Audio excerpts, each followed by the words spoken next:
honest question time.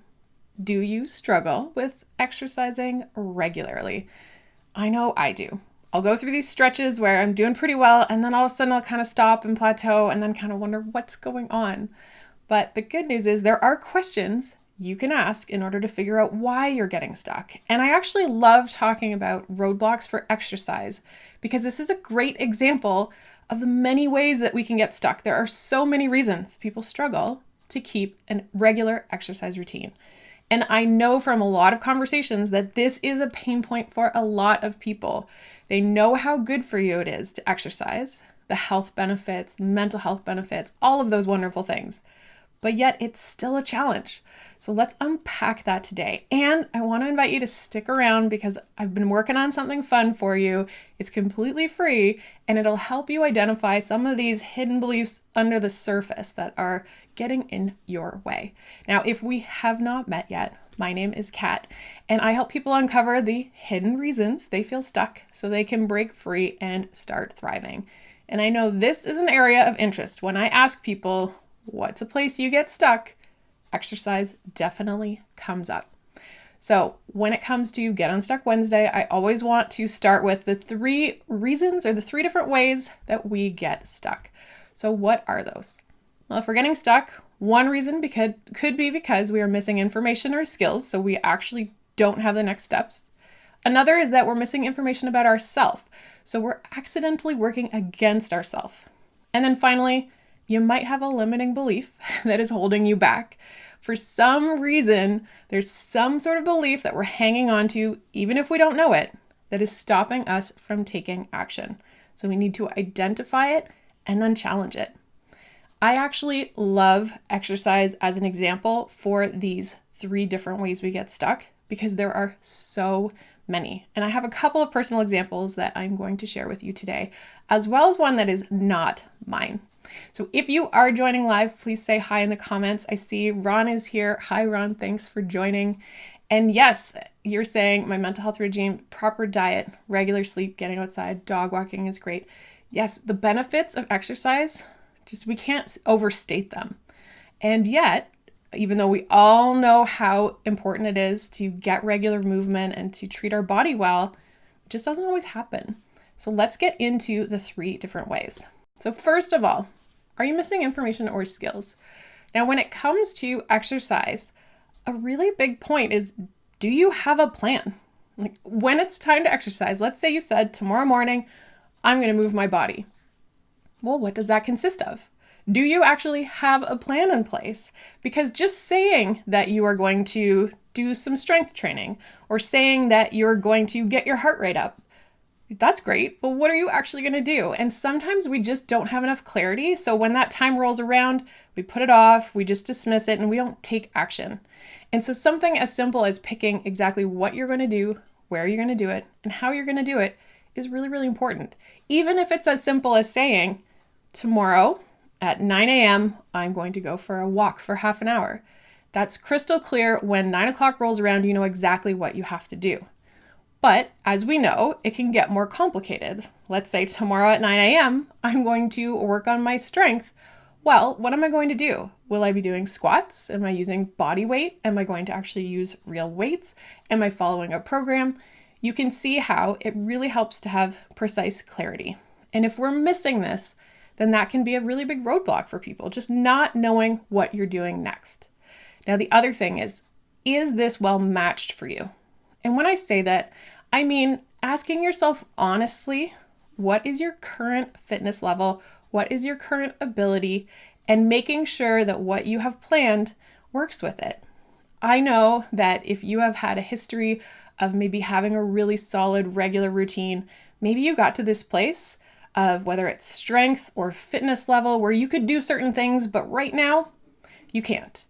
That is very frustrating. I think a lot of us have been there. But we have to be honest and say, you know what? I'm going to have to start where maybe it's not the ideal place. It's not where I want to be. But it is really important to say, is this appropriate for where I am right now with my health and my fitness? Now, the other thing is technique. And this is where I want to share a personal example.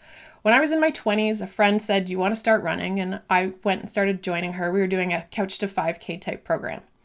but I could not make it very far. I was having a lot of pain in my shins, and I actually went and sought out some advice of what's going on. And they explained that I was having a lot of pressure building up in my lower legs.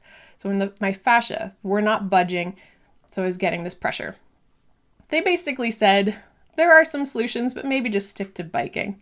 So I did. I just stuck to biking. However, a few years later, I thought, I really want to give this another try. Maybe there's another way. And I did a little research and found out that based on what I had, which was called compartment syndrome, there were some alternative ways that you could run. So I started to try on my own to run a different way and see if that helped. And while it helped a little, I could still tell this was not going to last. So I actually went to a running clinic. They videotaped me running, which is a little awkward, but within that appointment, I was able to get some concrete feedback on changes I could make where I landed on my foot and the cadence that I was running, and that made a huge difference. Once I started making those changes, I actually could run without having that pain in my shins. Now, I still had to start slow and build up, but that really made a huge difference for me. And so when it comes to fitness and exercise, you might have to watch an instructional video, you might have to talk to someone, maybe visit with a trainer, whatever that looks like. It's a really, really helpful place to start, especially if you've maybe started and stopped something that you are actually interested in. Another simple example is when we have a rowing machine, and I started doing some rowing as a way to warm up, and I thought, man, my arms are tired. I don't think I'm doing this right. And I wasn't. I watched a video and realized I was completely wrong. My form was all wrong. And so making those adjustments made a big difference. So it's worth taking a look. Is your technique actually correct? And if you have ever had this experience where you've realized you were doing something very wrong, in the comments just say, I've been there. Because I'm sure I am not alone when it comes to having an aha moment of how you might have been exercising incorrectly. All right, let's go to the second way we get stuck. And that is all about our own style. Now, when it comes to exercise, I cannot stress enough how different we all are. We have different preferences, the way that we want to operate and what we like and don't like. And so this is a really, really, really important point. And I want you to spend some time, if you are stuck on a consistent exercise routine, what is it that you like? What are your preferences? And when I say this could mean, are you someone who enjoys doing more group stuff versus solo stuff? Are you someone who really likes to work out in the morning? Are you someone who really likes to work out in the evening? Are you someone who needs to be social while you're doing this? Asking yourself these questions about your preferences is really, really important. And the other thing I want to stress is it a good fit? Because there is a lot of should out there around how you should exercise and how you should move your body. And sometimes we can latch onto these and never actually critically assess whether they are appropriate for us. And sometimes we also feel like we desire maybe to move a certain way, but maybe it feels embarrassing or silly, like dancing. As an adult, I've taken dance classes, which kind of felt weird at first, but I realized, no, there are a lot of adults who love dancing, and maybe they danced when they were younger like I did, or maybe they're new to it, but it's not for a young person. Or maybe you want to start skateboarding as an adult, and you might have these beliefs around what it's like to do that. But I think that what's the fit for you? And if you have ever had an honest assessment of the shoulds and realize, you know what, I don't actually like doing this thing, the freedom you can feel when you actually release it and say, this is not a good fit for me. That's pretty powerful. Let me know in the comments if you have ever released an expectation about how you should exercise and just how good that felt. I had a friend this summer who said, you know what? I realized I was forcing myself to run. I don't love running. And when I stopped, it felt amazing. And you could just tell talking to her how free she felt from the shoulds, that you should like running. Now I see Ron has a comment here. I used to be a painting contractor and developed problems because I was overextending my reach. When I understood that and stopped, my pain went away. Yes, technique is so important. There are all these little things that we can make and changes, and then we can start maybe enjoying an experience again. So thanks for sharing that, Ron. That's a good point. Now, when it comes to missing information about yourself, the other thing that I want to address is, do you need external accountability? Now, when it comes to exercising, there are a lot of us that do far better when there is some form of external accountability. Whether that's something simple like a little tracker that says, hey, great job, you've got a streak, keep it up. That can really help people. Or maybe you have a workout partner, someone that you check in with each other, or if you can work out together safely, that's another thing that you can do. Or you can invest in a personal trainer or buying some classes and maybe signing up at a certain time. All of these little things can help people. Now, if you are like myself and you are an obliger, if you're not familiar, that's the Four Tendencies. And you can check out my video on that if you don't know about these types. But obligers really respond well to outer accountability. So if you are struggling to exercise and you are an obliger, or you're someone who just really responds to that external accountability, find ways to incorporate that so that it's in your routine. Maybe find some friends who are doing a similar thing, just check in with each other, whatever it takes, but it can take a little time to figure out what's right for you. Now, let's go into the meatiest part of figuring out why we're stuck. And this comes down to, for a lot of us, this adaptive challenge, meaning we know what to do, we know how to do it, we're not doing it. This is what happens for so many of us. We know how to move our bodies, we might even know what we like and exactly how to do it, but we're not doing it. So when it comes to a limiting belief, they are usually rooted in a fear. This outcome we don't want to happen, and so this is outcome that we're trying to avoid. Now, when it comes to exercise, I actually could probably have 2 or 3 slides on this, but I kept it to a few examples. So one of those is maybe I'll get hurt, or maybe I'll try something and people will realize I'm weak and that I'm not actually equipped to do this. And that is not a good feeling. And that is a common fear. I know I definitely deal with the injury one. I worry that I'm going to get injured when I start exercising regularly. That is just a thing. That is a fear that I have based on my history of getting hurt in the past. Now, another one is, what if I try this and I stink at it and I fail? Not only might I feel like a failure, but maybe other people will see me as a failure. Maybe I can't keep up an exercise routine, or maybe there's this feeling of I can't do this certain thing I'm going to try to do, and I don't want to look foolish or like I've failed. Now, another is that if I actually were to exercise consistently, then I don't actually have excuses for why things maybe aren't going my way or why I don't feel as good as I should.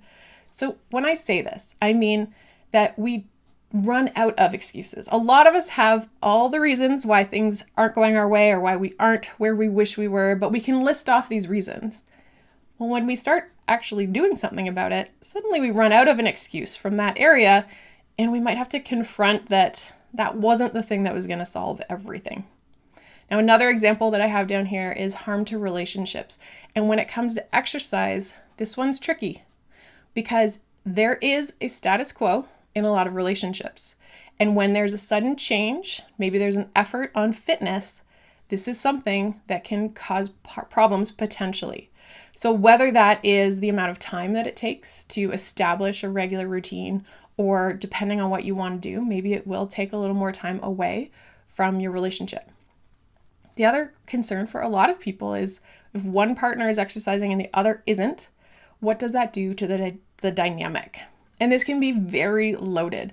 Now, it can be loaded in different ways. There are all sorts of different combinations of how this could potentially interfere with a relationship. And I'm not going to go through them all, but I think you've got a bit of an idea how this can be an area that could stop someone in their tracks. Maybe they really, really, really want this and they know it's important for their health, but this kind of fear of what it can do to a relationship, that should not be understated. Now, when it comes to another thing around identity, is that maybe you'll be perceived as selfish for wanting to not only spend time on yourself, but spend time on an activity that could change you aesthetically. Like there are people, as they work out, their body changes. And there are these cultural norms, which we're going to get to in a second.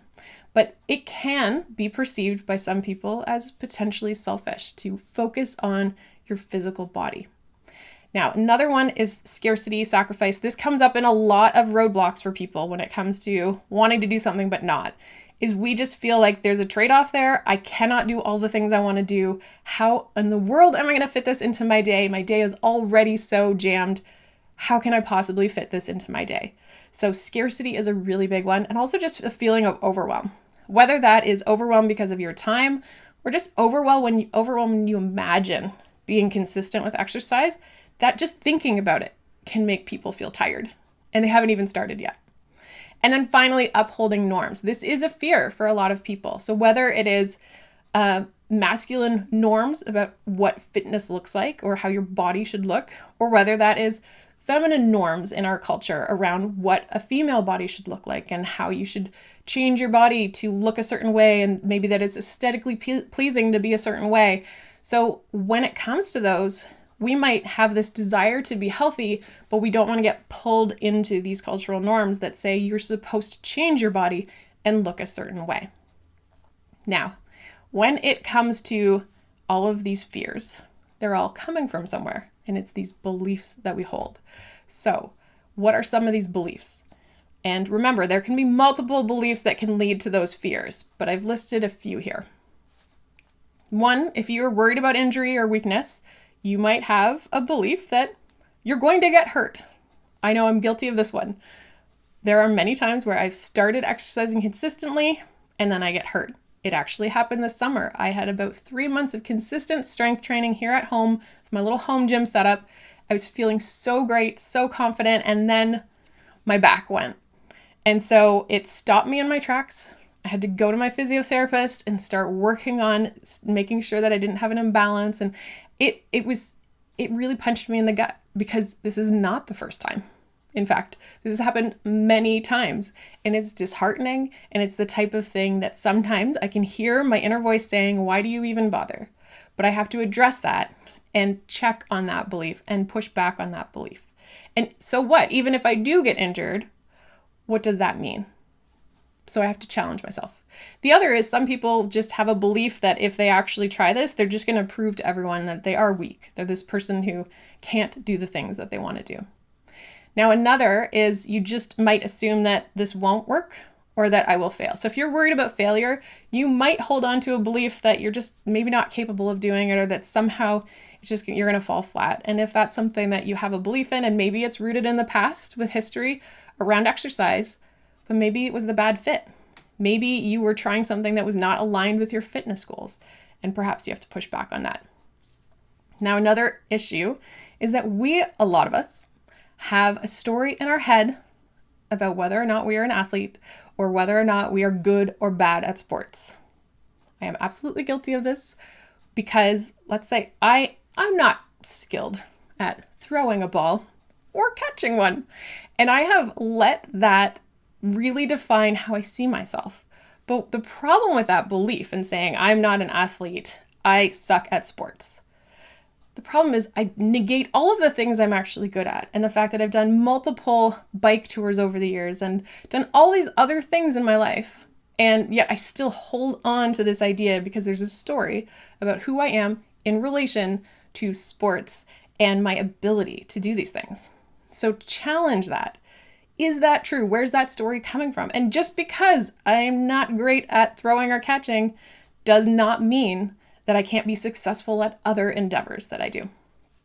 Now, another one is around confronting other issues. So if we do have this fear that, maybe this won't solve my problems, maybe I'm going to have to actually acknowledge that there's something else going on and I won't have an excuse, there might be this fear that you aren't ready or that you're not capable of really facing the things in your life that you need to change. And this can be a hard one.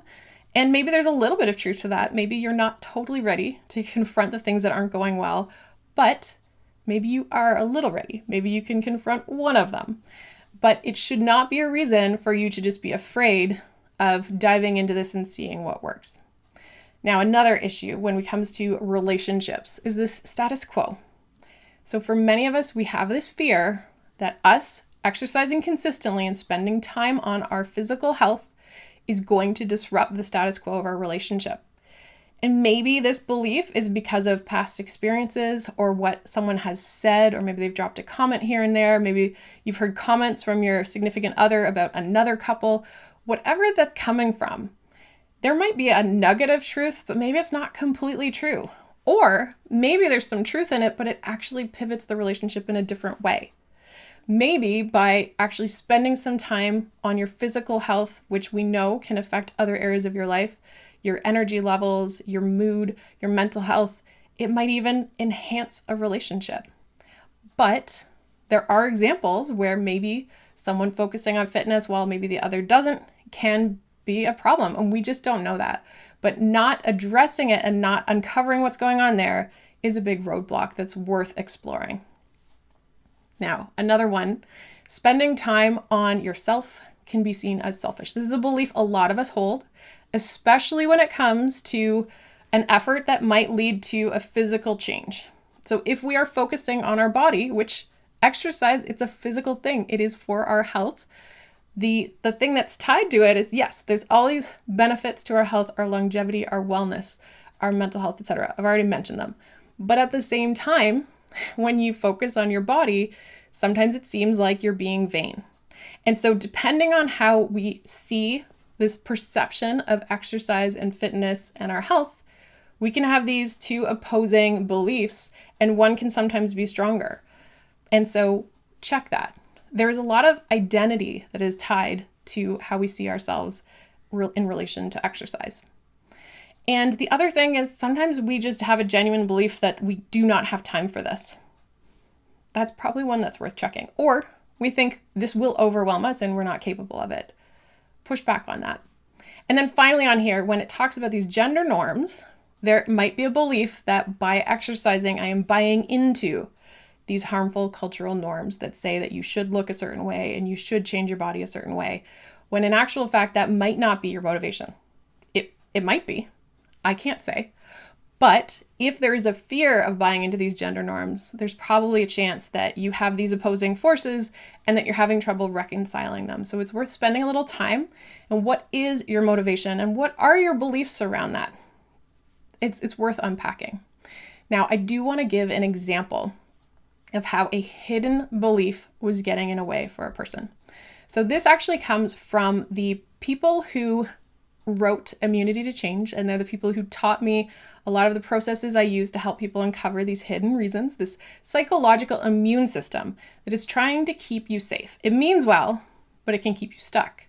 And they described a man who was really struggling to exercise consistently. He had a gym membership, and yet he found he was really struggling to get there. And what he noticed when he did the work to start to unpack what is going on underneath, he realized there was a really big identity piece when it came to working out. Because you see, when he was younger, there were people in his life, in his high school specifically, who were the gym guys. They were, I think he called them the gym rats. And they made his life kind of a living hell. They would bully him and make him feel bad about himself. So he associated an identity of a person who spends a lot of time at the gym as a person who is a bully and impacts people negatively. So as an adult, unbeknownst to him, he was carrying this idea of what it means to be a regular at the gym. And so he had this belief that he might turn into this person. He might become a person he doesn't like anymore. Maybe this will change him in some way. He didn't know that at first. At first, he just thought, what is wrong with my motivation? Why can't I get going to the gym? By doing this type of work and uncovering some of these fears and asking yourself, what's the identity you see, you can actually start to discover some really, really powerful stuff. And so in this example, how do you challenge that? Well, you could start looking at other people in your life who go to the gym regularly and who aren't jerks. People that you love and people that you care about who have a regular exercise routine. What's their identity? Are they bullies?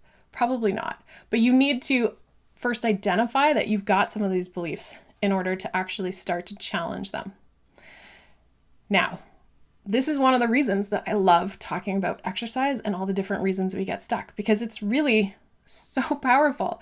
And when it comes to these limiting beliefs, how do we always uncover them? Now, I usually start by showing you some of the fears that you might have, and you can start to ask, okay, what would I be afraid of if I actually started doing things differently, if I actually started taking action? But there are other ways to figure out limiting beliefs and other ways to identify fears. And so I want to share with you that I'm putting together a free workshop, and I'm excited to roll this out because I want to teach a shortcut that I use for how we can identify these fears. So I have a workshop that I'm hosting on Tuesday, September 22nd, called Uncovering Limiting Beliefs with the Enneagram. And even if you don't know anything about the Enneagram, it still gives you a shortcut that you can apply, regardless of whether you know your type or not. And I love, if you can't tell, talking about this thing. And I like teaching people these different tricks because I want you to be able to uncover some of these hidden things that are keeping you stuck. Now, if you want to join me for this workshop, you can sign up. I'll grab the link below, but it's 9types.myhappyinsides.com. And if you do want to learn about your type, when you register, you will actually get a free copy of Discover Your Enneagram Type. So as soon as you register, you'll actually get this 3-page PDF that will give you some questions so that you can explore your type. And this is something that I think can be really helpful because when I learned about the Enneagram, it gave me a lot of insight into some of the common fears that I had based on my personality. And so I'm going to be packaging this into a really nice bite-sized way that you can use this approach in your life to uncover what are some of these hidden things. Because like that example with the guy in the gym and these bullies, I mean, that doesn't just come up out of nowhere. You have to start to do the work. So I'm going to teach you some of the tricks where you can start to do the work so that you can start to figure out where it is I'm getting stuck. But as always, when it comes to Get Unstuck Wednesdays, I like to have you start at the top. So first, technique. Are you doing this the right way? Like, is this the right fit for you? Personal preferences. Play around with preferences. Play around with those external accountability pieces. Those are all really important tools that you can use, but also pay attention as you're taking some action and trying some new things. How do you feel? Do you have any fears? Are you worried about your relationship? Are you worried about time scarcity? Are you worried about gender norms or what this says about you? Pay attention to all of those as you start to take these baby steps and take action. And pay attention to those beliefs as they surface. Because when you do that, then you can start to gain some freedom and to get unstuck. I will see you next week.